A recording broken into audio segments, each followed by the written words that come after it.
मुख्तियार रज़ा से पूछता है कि आखिर क्या बात है, तुम इतने परेशान क्यों लग रहे हो। रज़ा कहते हैं कि मैं मैक से बहुत ही तंग आ गया हूँ।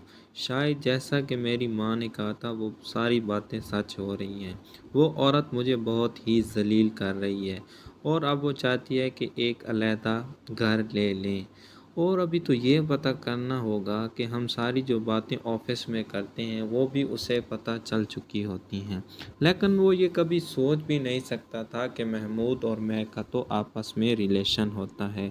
इस पर रज़ा बहुत ही शर्मिंदा होता है कि मेरी बीवी तो बहुत ही बदतमीज़ है। जैसे ही शीरीं इस घर में आती है तो मैक तो फसाद डालना शुरू कर देती है और बात बात पर उसे ये एहसास दिलवाती है कि वो किसी और घर में रह रहे हैं।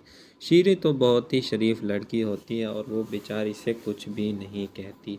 ये कहती है कि तुम लोगों ने हमसे हमारा जायदाद बिजनेस सब कुछ छीन लिया और हमारे सर पर मुसल्लत होकर बैठी हो। तो इस पर मैक की अम्मी कहती है कि अगर आपको इतना ही बुरा लगता है तो आप यहाँ से चली जाओ, तुम मेरी बेटी को बार मैक बार इस शीरी को तरह से बहुत सारी जलील बातें नहीं कर सुनाती है और सकती। कहती है कि अगर तो मैक आपके कहती है कि प्रॉपर्टी हाँ में मैं चली नुकसान ही हो गया जाऊंगी, था मैं तो तो रज़ा हमारा से क्या कब से कह कसूर रही है। हूँ कि तुम तुम एक तो अलहदा हमारे ही मकान ले जान का लो, हम अज़ाब इस घर बन में गई हो, नहीं अब तुम रहना सारे चाहते। पैसे लेकिन समेटना रज़ा को चाहती हो। ही तो फिक्र इस है पर कि वरीशा की शीरी कहती अच्छी है कि मेरा तरबियत ऐसा नहीं कोई होगी। तो इस मकसद पर नहीं है दादी जान जैसे कहती हैं कि भाभी हाँ तुम रज़ा सोच रही हो। ठीक वो ही कहती कह है कि रहा मुझे है, तुम मत हमें समझाओ, तुम वरीशा तो की दौलत बहुत की ही फिक्र लालची है हो और और उसकी आके इस घर तरबियत में में भी। बैठ रही हो। तुमसे तो तो इस पर इसकी शीरों को उम्मीद बहुत करना ही बुरा बिल्कुल लगता है और फजूल वो है। रोने लग मेहरून जाती है। नसाब भी कोशिश और करती मैक है कि वहाँ से किसी चली तरह से जाती है। जब ये महक को सारी कूल बातें डाउन रज़ा को किया जाए, मालूम होती है लेकिन वो तो किसी भी रज़ा मैक बात को पर नहीं डांटता है, आ कहता रही है कि होती। अब वो तो तुमने उल्टा कोई भी इल्ज़ाम किस्म की लगा देती है बदतमीज़ी अगर कि शीरी से तुम कही देवर तो भाभी मैं का तुम्हें घर आपस से में निकाल चक्कर चल दूंगा। रहा है। तो महक रज़ा कहती है इससे कि हाँ, बहुत ही निकाल ही परेशान दो, होता इससे है। तो अच्छा मैं है। को साफ इस घर साफ में कह हमारा देता है रहना कि